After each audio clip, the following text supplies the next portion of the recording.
Louvado seja Deus. Quero agradecer pelo convite para estar de volta a essa igreja.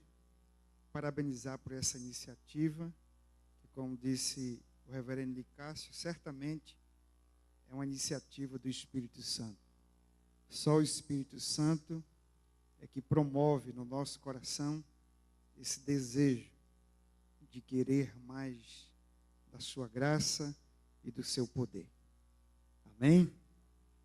Eu quero convidar você para abrir sua Bíblia no segundo livro das Crônicas.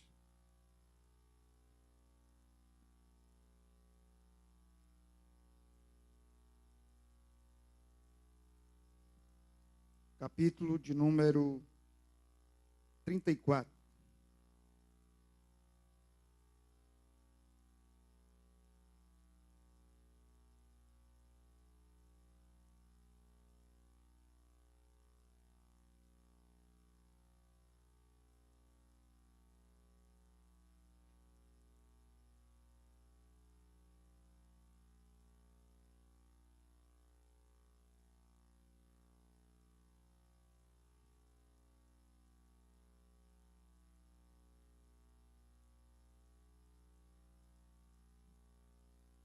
Nós vamos ler os 3 primeiros versículos e depois do 14 ao 19,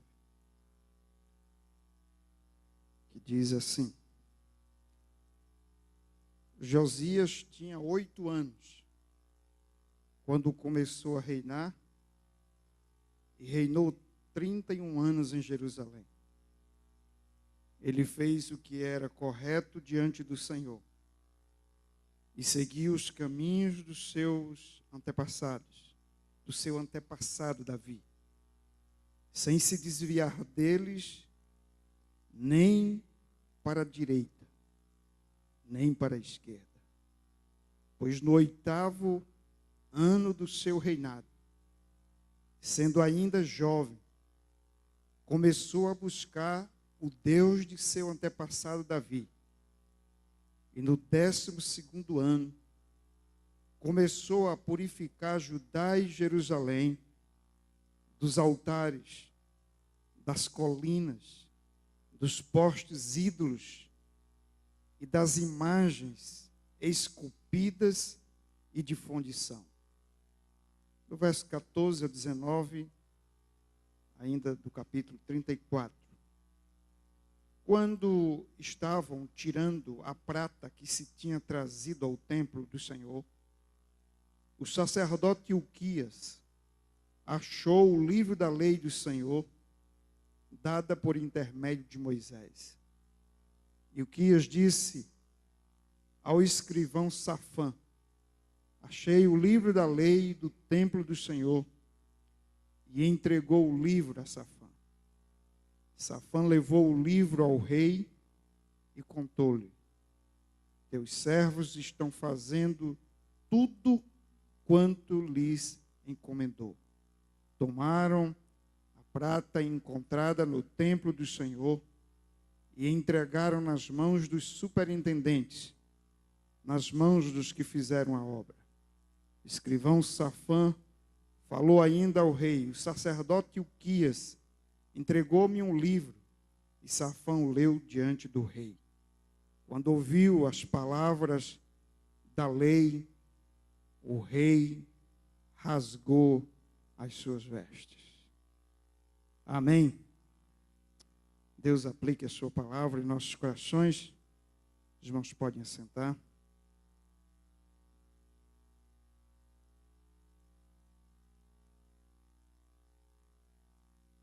Sempre que eu tenho passado em alguma igreja, depois que eu deixei a presidência, eu tenho feito 2 coisas. A primeira é agradecer. E de uma maneira muito especial, eu quero agradecer essa igreja, sua direção do patrimônio, pastor Nicásio, sua esposa, a irmã Livrinha, por todo o apoio que foi nos dado, de uma maneira muito particular, de uma maneira muito pessoal. Eu sou profundamente grato por esse apoio, pelas orações pelo auxílio de todos. E a outra coisa é pedir oração, né? Para essa nova diretoria, que tem lá os seus desafios, e que Deus certamente, com as nossas orações, com a graça dEle, vai conduzir para a glória dEle. Amém? Meus irmãos, o tema que foi me dado, subtema dentro desse tema maior, é a necessidade de avivamento na igreja brasileira. A igreja brasileira é imensa, né? E está certo, nós não podemos pensar em avivamento numa perspectiva pessoal ou local. Nós temos que pensar em avivamento numa perspectiva macro, ampla, porque avivamento não pode ser experimentado e contido por uma pessoa, por uma igreja, por uma cidade. Se é avivamento, é um vento que se espalha sobre inúmeros lugares. Bom, a igreja brasileira precisa de avivamento? O que nos leva à percepção dessa necessidade? Como chegamos a essa conclusão de que a igreja precisa de avivamento? Que sintomas podemos identificar dessa nossa carência espiritual? Gostaria de então colocar algumas questões que penso que podem retratar de alguma maneira essa necessidade da nossa igreja. E quando ponho esses sintomas, quando apresento essas dificuldades, quero de antemão dizer que não sou pessimista. Acredito que o Deus da igreja é maior do que as suas dificuldades e que Ele é soberano e gracioso para fazer com que a sua igreja possa transcender a própria realidade pelo poder do Espírito Santo. Assim sendo, é que eu quero colocar algumas dessas marcas que caracterizam a crise dessa igreja que clama, que precisa urgentemente de um avivamento. E o primeiro é o que eu chamo de crise na espiritualidade. Nossa espiritualidade tem se revelado extremamente permissiva de um lado e totalmente proibitiva de outro. Somos legalistas ou somos liberais? A santidade bíblica que resulta em verdadeira piedade e pureza cristã já não se encontra com tanta frequência. A superficialidade da vida parece negar qualquer possibilidade de discipulado bíblico. Negar a si mesmo para fazer a vontade de Deus tornou-se uma pregação antipática. As conversões são intrigantes. Multidões agregam-se aos nossos templos sem que isso necessariamente resulte em mudança de vida. A pureza de vida, do culto e da doutrina, tão presente em cristãos de outras épocas, como no século XVII, para exemplificar, não encanta nem faz parte do sonho de consumo da maioria dos crentes. Isso porque essa mudança radical de espiritualidade requer, antes de tudo, uma experiência de regeneração, de justificação, de conversão e de santidade profunda, o que normalmente não acontece. Ora, a segunda questão que eu quero citar é a crise ética que se revela nos relacionamentos. A ética cristã parece sucumbir diante do relativismo moral e do pragmatismo religioso. Assistimos passivamente, em nossos camarotes religiosos, à morte dos valores que historicamente construíram, sob a influência do cristianismo, a sociedade ocidental. Parece que os valores de ontem se tornaram obsoletos para a sociedade de hoje. Não resistimos à imposição da cultura vigente. O sal não consegue ser sal fora do saleiro. A luz já não resplandece diante dos homens. Nosso conformismo com a cultura atual denuncia o quanto estamos intoxicados com a poluição moral do lixo secularista do pós-modernismo. Separamos a vida religiosa do cotidiano da vida. Reduzimos a vida cristã a uma experiência meramente litúrgica. Oramos, cantamos, ouvimos sermões. Reduzimos a vida cristã a um único local, o templo. E reduzimos a vida cristã a um único dia, o domingo. Com esse reducionismo da vida cristã, o que fazemos muitas vezes em nossos templos não tem reflexo, não tem impacto para a vida familiar, profissional e social de um modo geral. Diante disso, é que precisamos de um cristianismo avivado, que nos comprometa outra vez com os valores do cristianismo. E que os valores do cristianismo, éticos, morais, familiares, possam ser encarnados pelas nossas vidas de modo tal que o mundo, ao olhar para nós, não tenha dúvida de que Deus é Deus e que a palavra de Deus ainda é o poder salvador. Caso contrário, a Rede Globo, que há pouco tempo lançou o beijo gay em horário nobre, e que esses dias está lançando uma noite de núpcia com um casal lésbica, vai continuar nos desrespeitando, entrando nos nossos lares e banalizando aquilo que é abominável diante dos olhos do Senhor.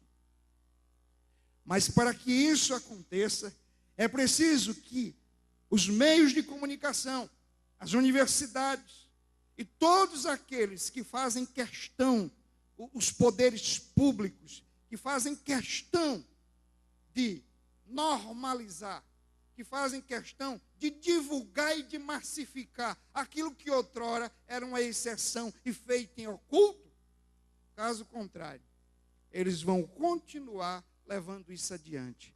Mas se houver uma igreja com autoridade ética, com vida, com compromisso com Deus, eles vão temer e tremer diante do Deus Todo-Poderoso. Mas primeiro, que temamos e tremamos nós diante do Senhor. Ora, a terceira questão é a crise quanto à natureza da fé. Nunca se falou tanto de fé. O tema central é a fé.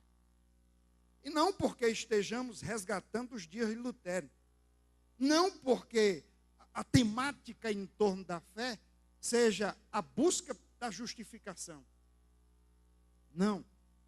É porque a fé se tornou uma espécie de instrumento para a aquisição e conquista de coisas.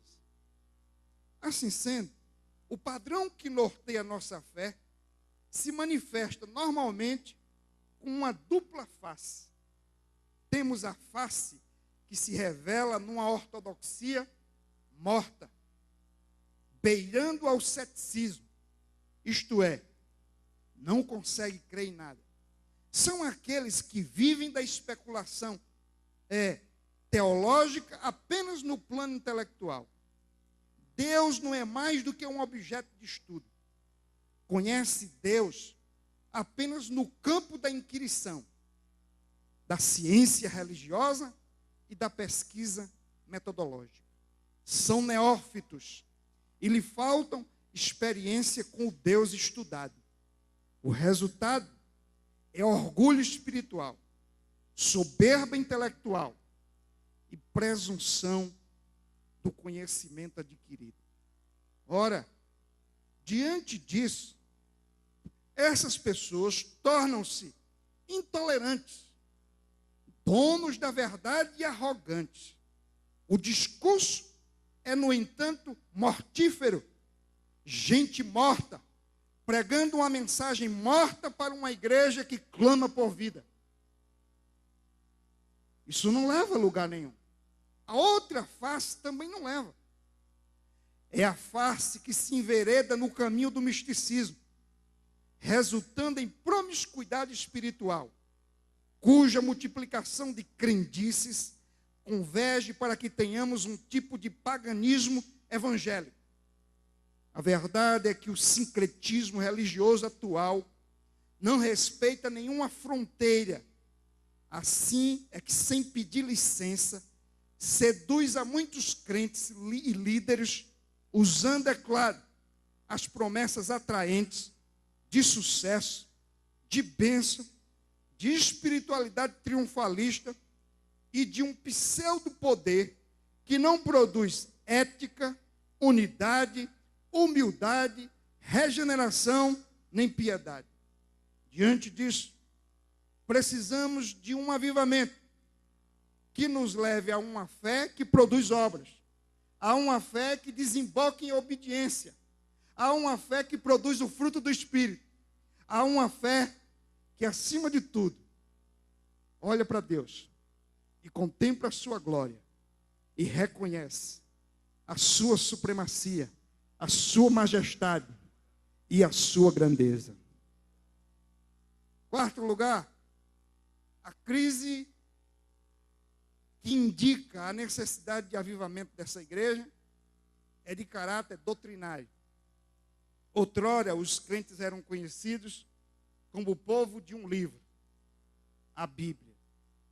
Porém, é mais do que notório que o analfabetismo bíblico predomina em muitos lugares.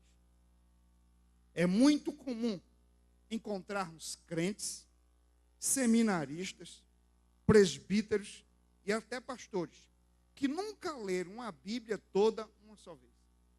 Quando eu era professor de seminário, normalmente eu fazia essa pergunta no meu primeiro dia de aula. Quantos aqui leram a Bíblia? Pelo menos uma vez, para estar aqui estudando teologia e pensando em ser pastor. Eu parei de fazer porque eu que ficava com vergonha.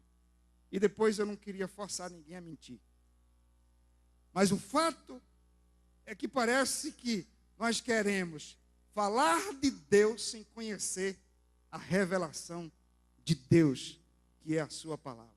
A falta de interesse pela leitura da Bíblia, a pobreza doutrinária, o fastio pela pregação no culto, faz com que o meu povo pereça por falta de conhecimento, diz o Senhor. O resultado disso é uma igreja vulnerável a todo o vento de doutrina. Somos uma igreja extremamente vulnerável às heresias, os modismos do movimento gospel e as mais diversas heresias encontram no crente sem Bíblia um terreno fértil para a semeadura do seu veneno religioso. A falta de amor e zelo pelas Escrituras é um dos indícios mais evidentes de que a igreja necessita de avivamento urgentemente. Amém? Quinto lugar, crise vocacional é mais um indicativo da necessidade de avivamento. Nos anos 80, acreditava-se que o Brasil haveria de despontar como grande celeiro mundial de missões transculturais. O último CBM, que aconteceu há 3 anos, Congresso Brasileiro de Missões, em Caldas Novas, Goiás, em que eu tive a oportunidade de estar lá como preletor, mostrou que o fervor missionário arrefeceu. A unanimidade daqueles preletores, pregadores, palestrantes, missionários, líderes de missões e agências missionárias, é de que a igreja cresceu nos últimos 20 anos, ao mesmo tempo que diminuiu o número de missionários. Por quê? Os ceifeiros são poucos, poucos em qualidade e poucos em quantidade. Discute-se que a crise talvez seja de formação, o que não podemos descartar. Porém, é inegável que a crise é, antes de tudo, de vocação.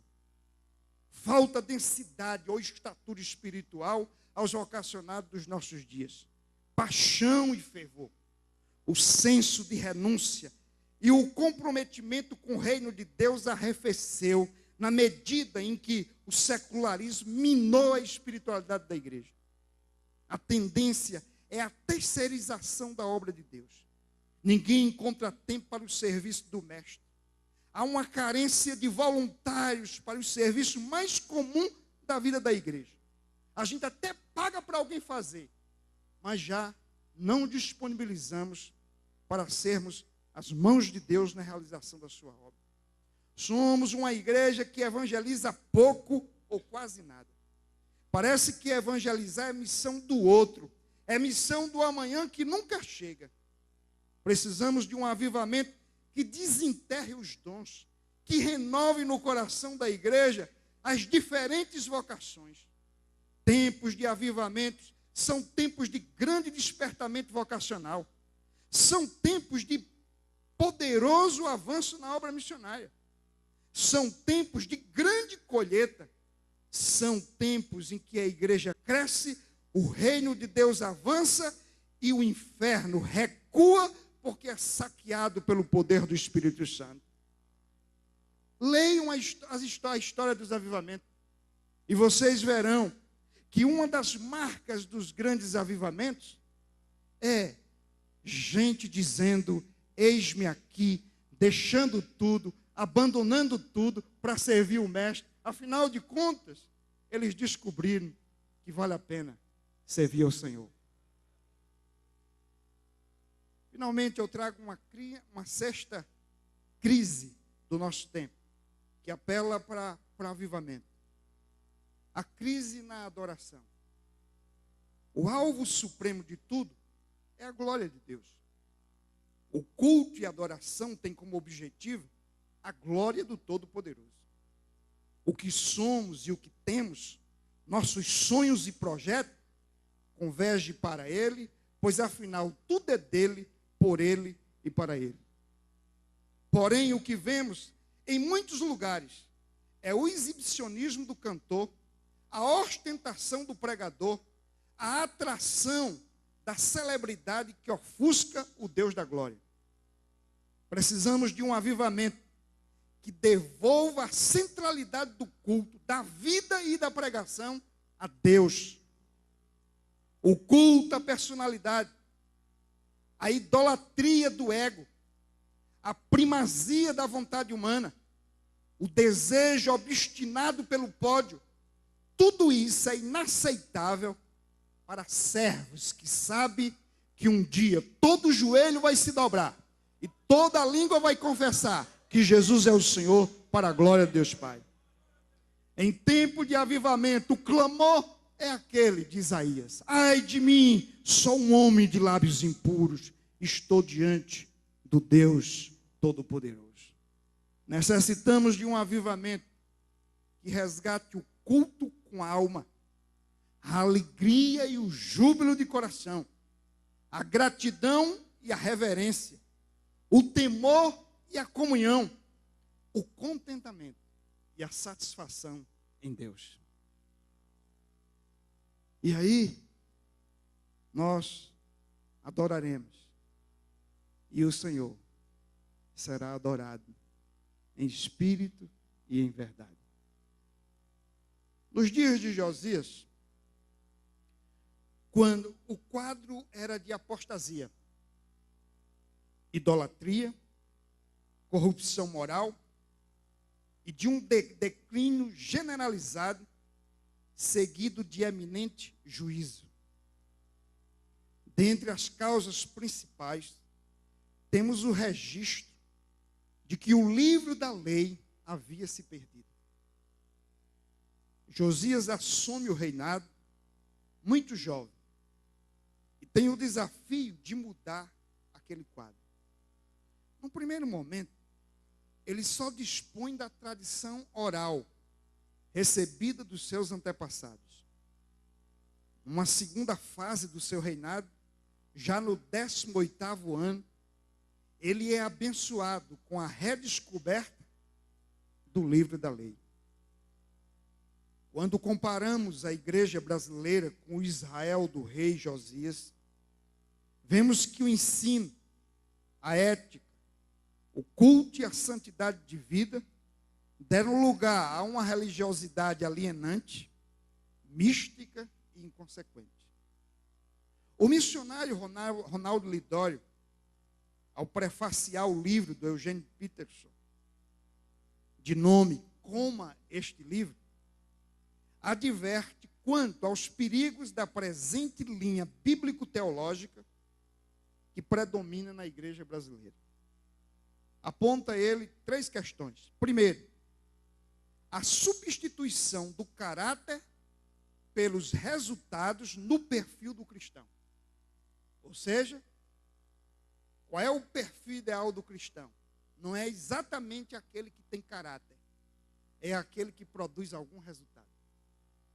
Segundo, a substituição da procura por dependência de Deus pela capacidade humana.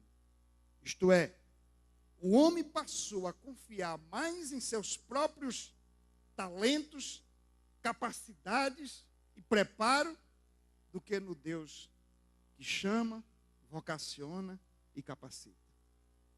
Terceiro, a substituição da procura, aliás, a substituição da fidelidade à palavra pelas estratégias de aplicação do Evangelho.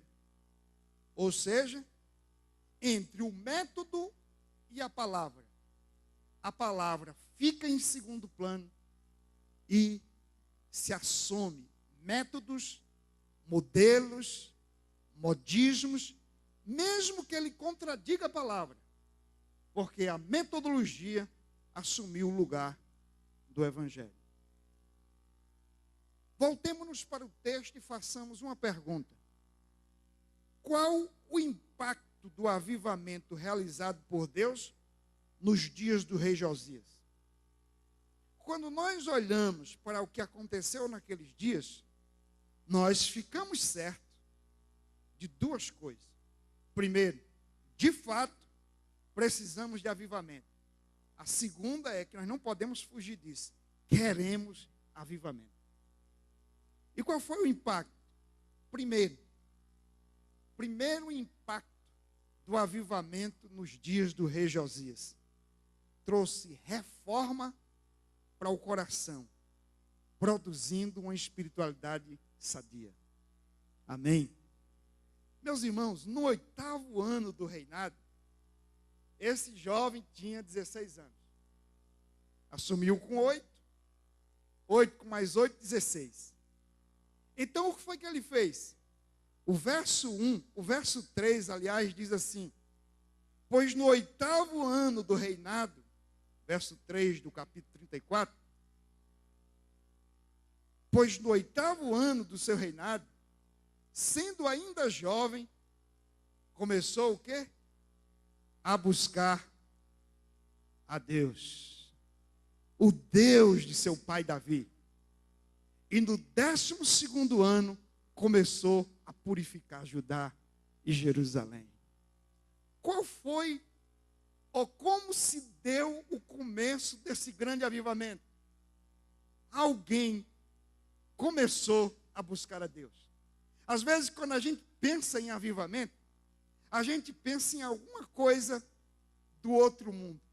E porque numa sociedade paganizada, numa sociedade secularizada, em que as pessoas estão preocupadas com muitas coisas, quando alguém para buscar a Deus, pode ter certeza que isso não é coisa da terra, é coisa do céu.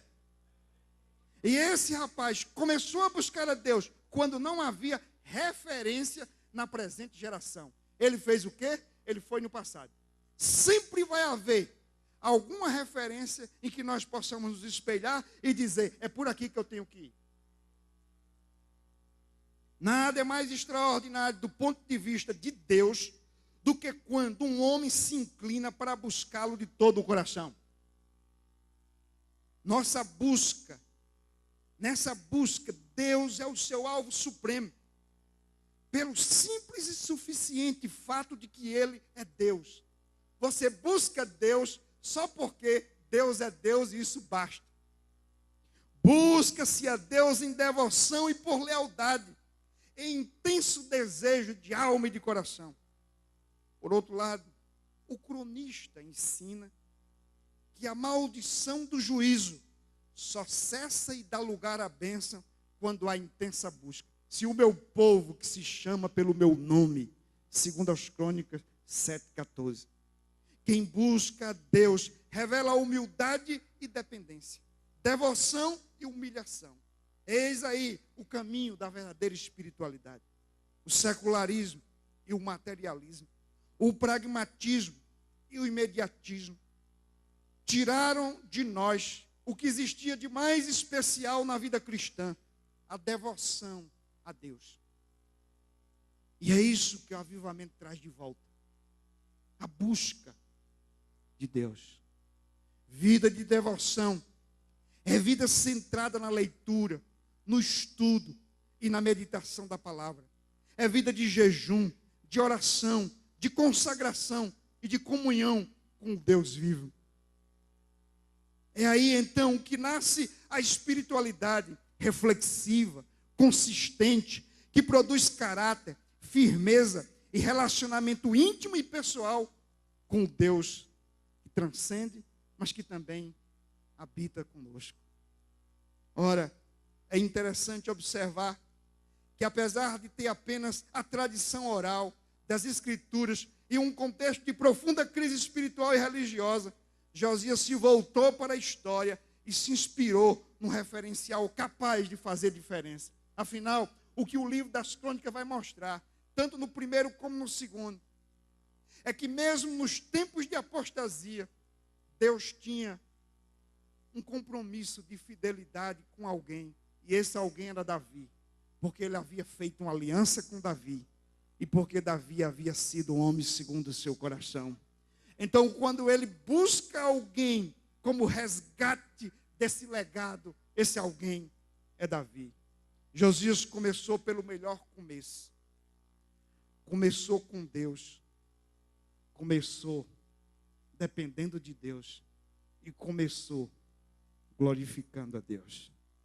Antes que Josias criasse apego à cadeira de rei, ele aprendeu a se ajoelhar diante de Deus. Antes de articular as grandes questões da política, Josias aprendeu a viver a simplicidade da comunhão. Antes de descobrir o poder de ser rei, Josias conheceu o poder da devoção. Antes que seu coração se tornasse refém das coisas do reino, Josias aprendeu a submeter sua vida ao Deus que governa todas as coisas. Antes que ele entendesse que era senhor de alguma coisa, ele se curvou diante do Senhor, que é quem de fato exerce o senhorio sobre nossas vidas. Josias priorizou construir uma experiência de vida com o Deus de todos os reinos, antes de construir qualquer coisa para o seu reino. Nesse sentido, podemos dizer que Josias é o tipo de crente como Maria, irmã de Marta, que soube escolher a melhor parte, a boa parte, a qual nunca lhe será tirada. Josias tinha 16 anos, mas não era neófito. Não se ensoberbeceu, subiu ao poder, mas não permitiu que o poder lhe subisse a cabeça. Porque não estava preocupado com o poder, com o status, com a posição, com qualquer outra coisa, senão em agradar a Deus, em conhecer a Deus, em revelar a Deus para a sua geração. Josias entendeu que havia um reino acima do seu, um rei acima da sua realeza, um domínio acima do seu governo, e com humildade buscou o reino de Deus em primeiro lugar, certo de que quem busca acha, pois Deus é galardoador daqueles que o buscam. No livro das Crônicas, a busca do avivamento é uma questão de urgência, porque há sempre um rei que está sucedendo um rei perverso, apóstata, e portanto ele tem o desafio de se levantar na graça do Senhor para mudar a própria história. Segundo lugar, depois de promover a reforma do próprio interior, voltando-se para Deus, buscando a Deus, ele promoveu a reforma das estruturas religiosas, rompendo com as práticas idólatras. Presta atenção, a religião precisa de reforma, mas não reformamos a religião se não reformarmos as nossas vidas. E quando eu digo reformarmos, estou apenas usando uma força de expressão, porque só Deus é poderoso para nos reformar, para nos transformar. Mas aqui no verso de número 3 em diante, você vai observar que as reformas foram profundas, pois no 8º ano do seu reinado, sendo ainda jovem, começou a buscar o Deus de seu antepassado Davi, e no 12º ano começou a purificar a Judá, Jerusalém, dos altares, das colinas, dos postes ídolos, das imagens esculpidas e de fundição. O 4 diz, os altares dos Baalins foram destruídos na presença dele, e ele destruiu os altares de incenso que estavam acima dele, quebrou, reduziu a pó os postes ídolos e as imagens esculpidas e de fundição, e aspergiu sobre as sepulturas dos que lhe tinham sacrificado. E ele continua. O que quero mostrar é que reforma, quando é expressão de avivamento, ela naturalmente é radical. Ela não fica na superficialidade. Ela alcança as estruturas. Ela vai do particular para o geral, do interior para o exterior, mas não sobra nada. Tudo passa pela purificação, pela pureza e a transformação que só fogo do Espírito Santo pode produzir.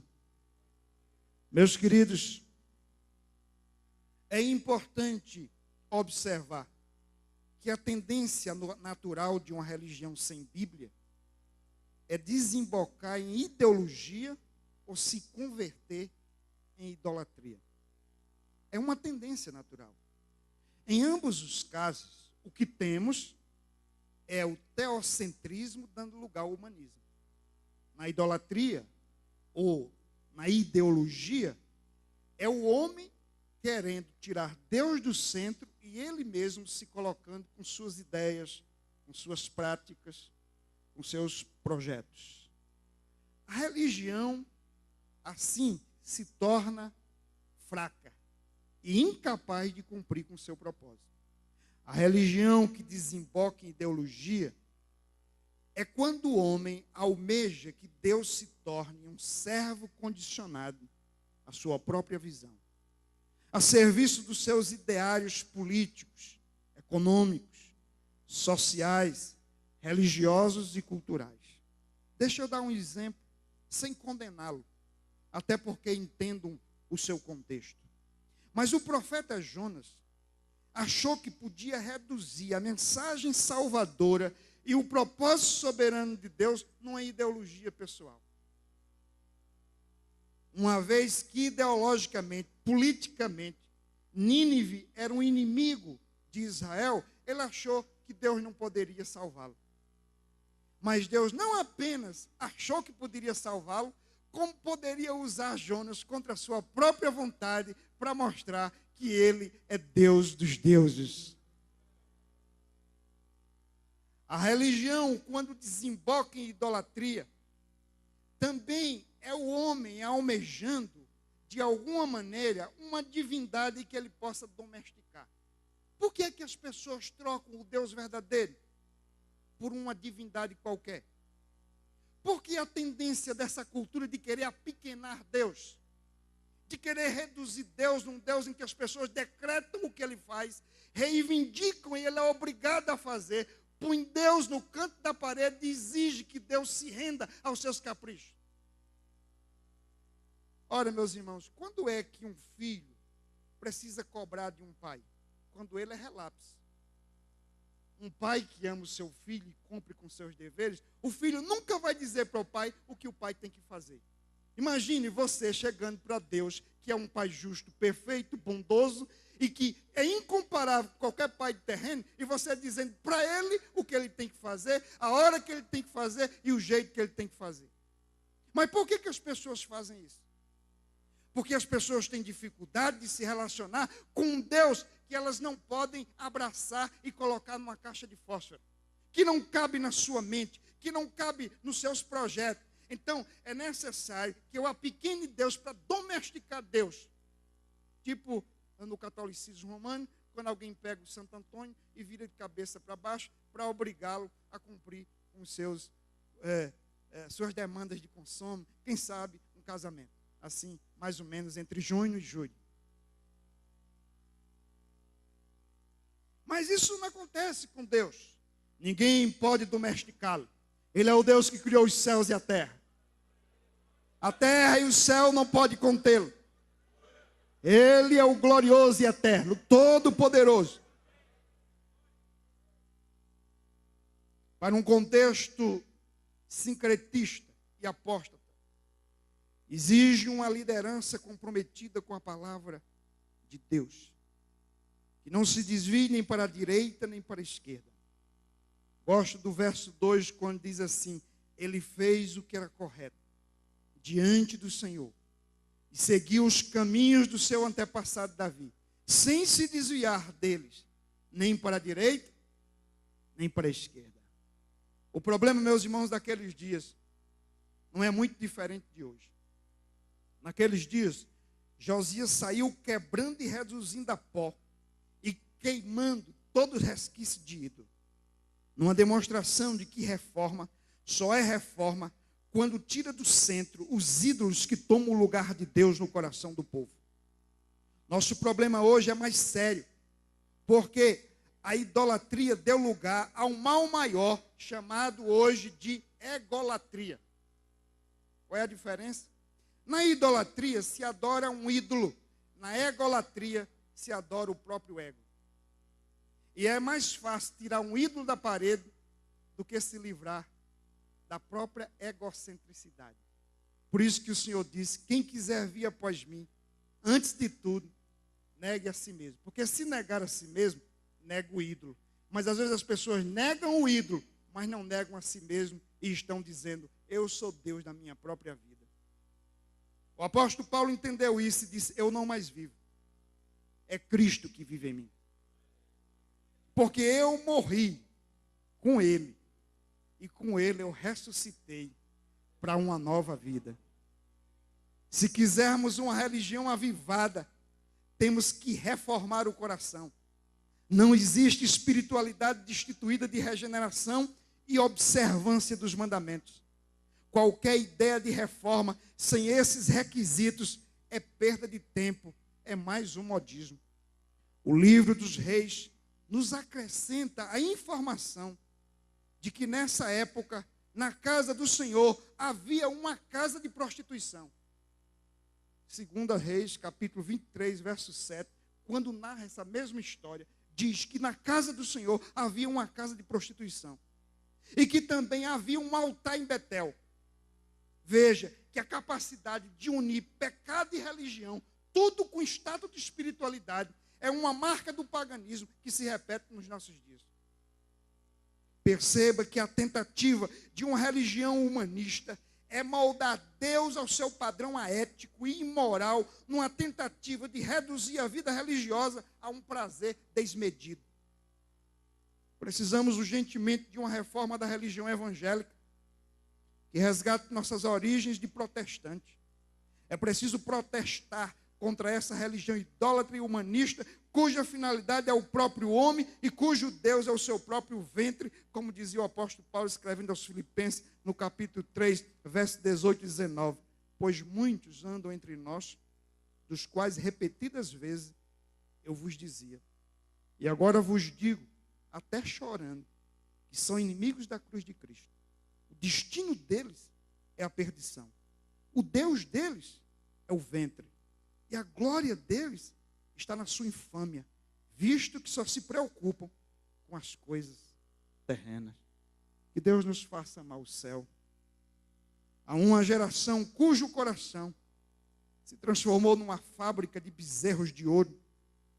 Não resta outra alternativa à igreja, senão a de reformar a religião, voltando às Escrituras. Que o nosso brado seja: achamos o livro da lei. Voltemo-nos ao livro da lei. Rasguemos as nossas vestes diante do livro da lei. Terceiro lugar,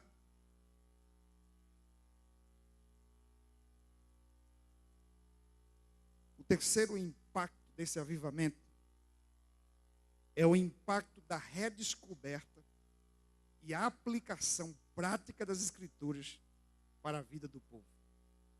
E aí eu concluo com esse último ponto. Como é que isso acontece? A redescoberta da palavra e a aplicação prática da palavra para a vida das pessoas. Primeiro, a redescoberta da graça do arrependimento. Todas as vezes que a igreja redescobre que o arrependimento é uma graça,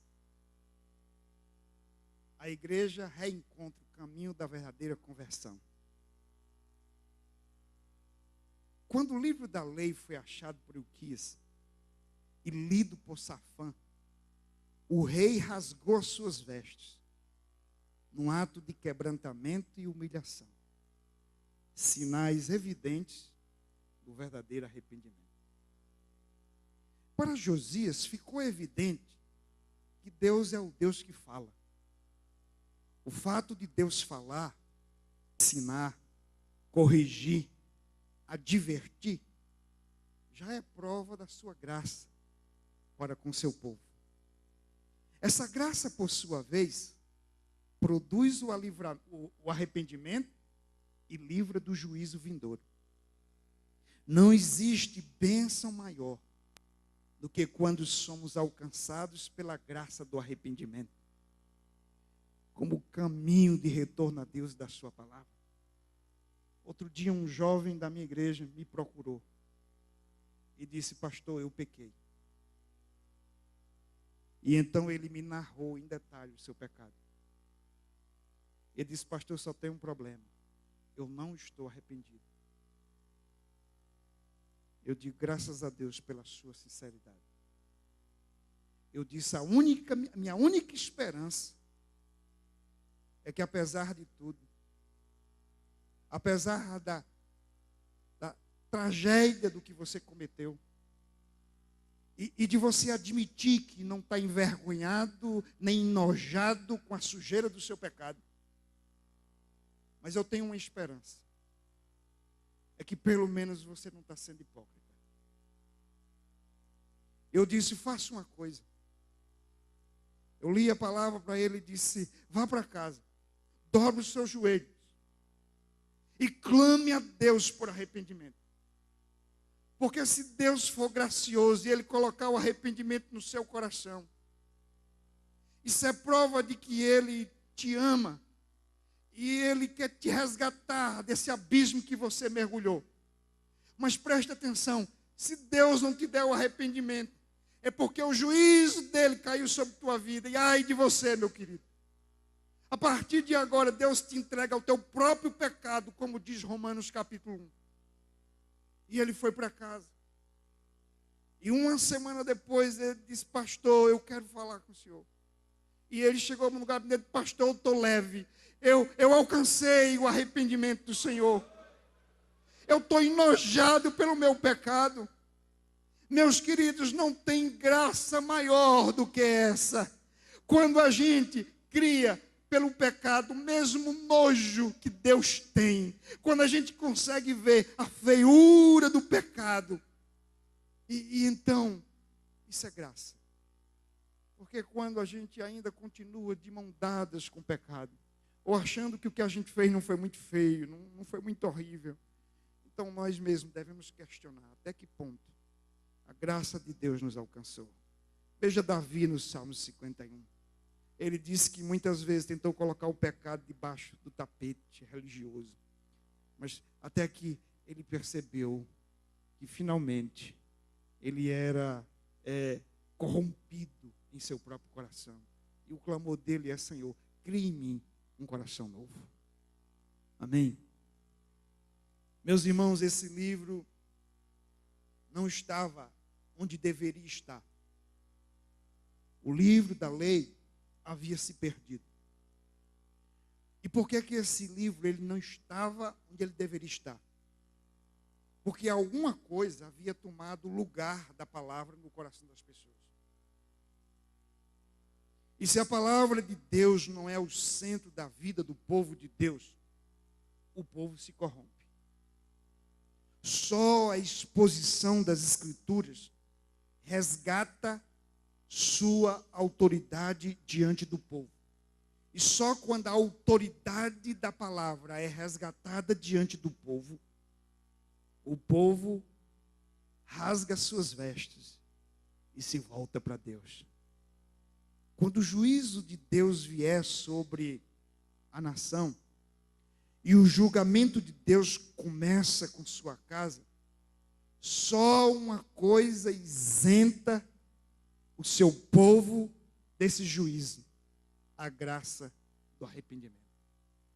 E é isso que Deus está dizendo. Diz: olha, eu vou cancelar o juízo, eu vou adiar, não será mais nessa geração, porque vocês se arrependeram. Amém? Essa geração, irmãos, a nossa presente geração, não admite uma pregação que fale de juízo. Todavia, no Apocalipse, no centro de tudo, está um grande trono branco. O livro das Crônicas é uma constante manifestação da graça, em que o juízo é adiado. Pessoas e gerações inteiras são poupadas, porque Deus é gracioso. Em tempos de avivamento, nós temos uma noção muito clara. Deus desviou o seu furor e Deus revelou a sua graça. Jonathan Elder diz o seguinte: tempos em tempo parece que Deus se oculta da igreja. E o que é avivamento? É Deus tirando o véu outra vez e se revelando no meio do seu povo. Meus irmãos, a segunda coisa que eu vejo aqui sobre esse retorno e aplicação à palavra é a redescoberta do culto que agrada a Deus. Há um símbolo muito claro do culto que agrada a Deus no Velho Testamento, que é a Páscoa. E é dito que ninguém, desde os dias de Samuel, celebrou uma Páscoa tão extraordinária como nos dias de Josias. Quando começou a buscar a Deus, quando reformou a religião e promoveu as melhorias no templo, a preocupação de Josias agora era com o culto a Deus. O retorno à palavra como centro normatizador do culto. Josias então estabelece a Páscoa como símbolo do verdadeiro culto no Velho Testamento. Através da celebração dessa Páscoa, podemos extrair aqui alguns princípios para que norteie o nosso culto e ele seja agradável ao Senhor. Primeira coisa, o verdadeiro culto, irmãos, precisa estar precedido de consagração. Amém? O capítulo 35 e o versículo de número 3, nós encontramos o seguinte: e disse aos levitas que ensinavam a todo Israel e que estavam consagrados ao Senhor: colocai a arca sagrada no templo que o Senhor, que Salomão, filho de Davi, rei de Israel, construiu Não tereis mais esta carga sobre os vossos ombros. Agora, servi ao Senhor vosso Deus e ao seu povo Israel. Veja, aqueles que tinham que lidar com o culto, estavam se consagrando ao Senhor. Afinal, o culto só é culto se tiver vida. Somente quem tem e faz da vida um culto pode cultuar com vida. O verdadeiro culto também desfruta da presença gloriosa de Deus. A arca havia sido tirada do templo. Ora, tiraram a arca, que era símbolo da presença de Deus, e transformaram aquele espaço numa casa de prostituição. Era o símbolo da presença de Deus e da sua glória. Josias queria atrair a presença de Deus e por isso trouxe a arca de volta. O culto de Josias não é feito, em primeiro lugar, para atrair o homem. O culto nos dias de Josias é feito para agradar a Deus. Você sabe o que acontece com um culto que atrai Deus? O Deus do culto atrai as pessoas. Amém. O verdadeiro culto, meus irmãos, aponta para o serviço. Não podemos imaginar que um adorador não seja um servo. É incompatível entrar para adorar e não sair para servir. A ordem de Josias para os levitas era: servi, pois, ao Senhor vosso Deus e o seu povo Israel. É interessante a gente olhar para o culto no Novo Testamento nos dias da igreja primitiva. Serviço e adoração não eram dois departamentos diferenciados ou divergentes. Eram o lado da mesma moeda. O verdadeiro culto aponta para o serviço. E o verdadeiro culto é centrado nas Escrituras. As crônicas estavam sendo escritas para o povo que retornara do exílio. Gente influenciada pela cultura babilônica. Durante anos, todavia, o princípio agora é um só para todas as gerações e épocas. 35:6 de Crônicas, fazendo segundo a palavra do Senhor. Como é que tinha que ser o culto? Como é que tinha que ser norteado o culto? Segundo a palavra do Senhor. É como se ele dissesse: nada do que vocês aprenderam na Babilônia, não importa o que fulano ou ciclano diga, vamos fazer segundo a palavra do Senhor. E assim ele conseguiu fazer a melhor Páscoa dos últimos anos. O verdadeiro culto, ele é voluntário e desinteressado. Ele não visa nada em troca, senão a glória de Deus. É voluntário porque não precisa ser manipulado nem induzido por ninguém. É desinteressado no sentido de que não visa nada em troca. O culto não pode ser um negócio do homem com Deus. O culto é uma expressão viva de amor, de gratidão e adoração. O texto diz que um montante extraordinário de ofertas foi trazido ao altar. Nada disso acontecia em tempo de apostasia. Aqui encontramos também o princípio que motiva-nos a contribuir. O amor, a gratidão a Deus, que é digno de toda a honra e de toda a glória e de todo louvor. É interessante que quando você lê aqui, por exemplo, dos versos 7 e 8 do capítulo 35, eram trazidos aos montes de animais e sacrificados. Nos tempos de apostasia, traziam animais com defeito para o altar do Senhor. Faltava generosidade, faltava alegria, faltava amor para servir e contribuir com o Senhor. Finalmente, meus irmãos, essa aplicação e retorno à palavra produz a unidade do povo. Sem unidade não há identidade. Sem identidade o povo não vai a lugar nenhum. Por sua vez, o único modo de sermos um é sabendo o que de fato somos como povo de Deus e quem é o nosso Deus. A nossa identidade, portanto, reside em Deus.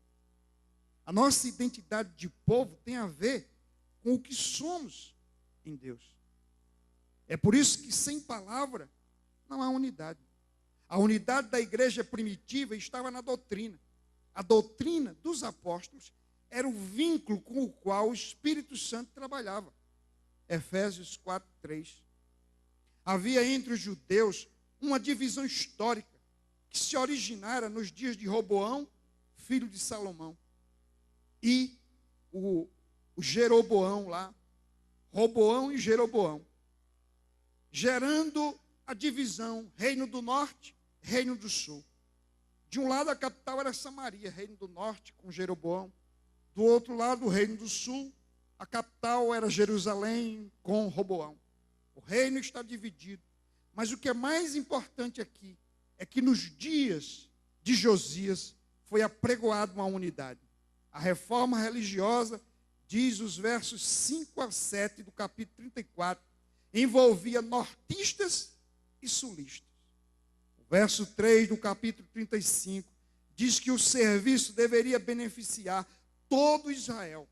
O culto, portanto, era inclusivista. E ao contrário dos fariseus dos dias de Jesus, ou da igreja de Corinto dos dias de Paulo, visava alcançar a todos, sem acepção de pessoas e sem discriminação de raça, de cor ou classe social. Amém? Meus irmãos, eu queria terminar essa mensagem. Eu quero terminar essa mensagem fazendo menção desse livro que eu estou lendo nesses últimos dias. A Busca do Avivamento, de Jonathan Edwards. E mostrar o seguinte.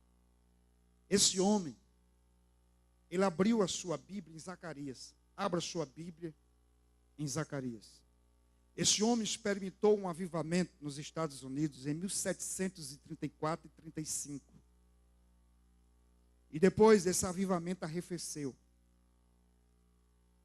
E ele então estava lendo esse texto. Primeiro, o capítulo de número 8. Ele estava lendo esse texto e ele entendeu que aqui tinha uma promessa de avivamento que ainda não havia sido manifesta na história. Olha só, verso 21, eu concluo mostrando isso aqui. E os habitantes, todos acharam? Capítulo 8, verso 21. E os habitantes de uma cidade irão a outra cidade dizendo: vamos depressa suplicar o favor do Senhor e buscar o Senhor dos exércitos. Eu também irei. Amém? Imagine, um chegando para um, o outro chegando para outro e dizendo: vamos, você da cidade tal, você da igreja tal, o pastor da Assembleia de Deus, o pastor congregacional, um chegando para outro e dizendo: vamos buscar o Senhor, e o outro respondendo: eu também irei. Verso 22. Assim, muitos povos e poderosas nações virão buscar o Senhor dos exércitos em Jerusalém, e suplicar a bênção do Senhor. Verso 23. Assim diz o Senhor dos exércitos: naquele dia sucederá que 10 homens de nações de todas as línguas pegarão na barra das roupas de um judeu, dizendo: iremos convosco, porque temos ouvido que Deus está convosco. Imagine alguém dizendo: eu vou com você, porque eu sei que Deus está com você. Agora o capítulo 12, o verso 10. Jonathan Edwards cria no seguinte: que Deus era poderoso para colocar em nós um espírito de súplica, de clamor, algo com gemidos inexprimíveis. E aí ele se baseia nesse verso 10. Mas derramarei o espírito de graça e de súplica sobre a casa de Davi, sobre os habitantes de Jerusalém. Eles olharão para aquele a quem traspassaram e o plantearão como quem planteia o seu único filho. E chorarão amargamente por ele, como se chora pelo primogênito. É claro que esses textos são interpretados dentro das correntes escatológicas mais diversas. Mas uma coisa tem que ficar aqui, independente da sua corrente escatológica, do que você possa entender. É o que está no verso 1 do capítulo 13. Naquele dia haverá uma fonte aberta para a casa de Davi e para os habitantes de Jerusalém, para remover o pecado e a pureza. Essa fonte já foi aberta. Jesus Cristo é a fonte da água da vida. E, portanto, nos acheguemos a essa fonte. Termino, então, apenas citando um parágrafo desse livro aqui, na página 33, quando ele, encerrando o primeiro capítulo,